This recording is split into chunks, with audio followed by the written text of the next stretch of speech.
Good morning বন্ধুসকল। যোৱা নিশা আমি গৰুৱা মাছৰ বৰশী পাতিছিলোঁ। মাছ লাগেনে নাই চাবলৈ আহিছোঁ। উঠা জগি এনেইতো লাগা নিচিনা লাগিছে, ৰছীটো পূৰা ফিট হৈ আছে। চাওঁ টানি চাওঁ কি হয়। উঠা লাহে লাহে কিন্তু দেই, সাৱধান।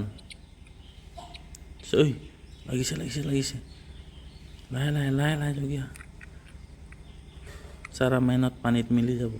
লাহে লাহে উঠা, সাৱধান।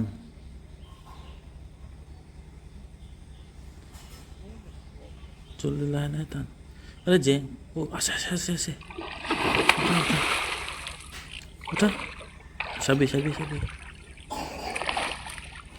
ওই ডাঙৰ ডাঙৰ আছে। উঠা ওপৰ উঠা ওপৰ উঠা, চাবি উঠা উঠা উঠা উঠা, ওপৰ উঠা ওপৰ উঠা ওপৰ ওপৰ উঠা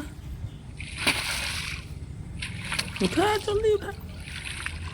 ইয়েছ, ওকে। মাছটো ইতিমধ্যে আহি পালে ঘাটত। বজাৰত লৈ যাম। বজাৰত আজি কাটি কিনে বেচা হ'ব। যদি কোনোবাই খাম বুলি ভাবিছে, আমাৰ জোনাইবাসী কোনোবাই খাম বুলি ভাবিছে, তেন্তে জোনাই বজাৰত পাব। মই ধৰি চাম 40 কেজি হ'ব। এইটো গৰুৱা মাছ হয়, একদম খাবলৈ টেষ্টি হয়।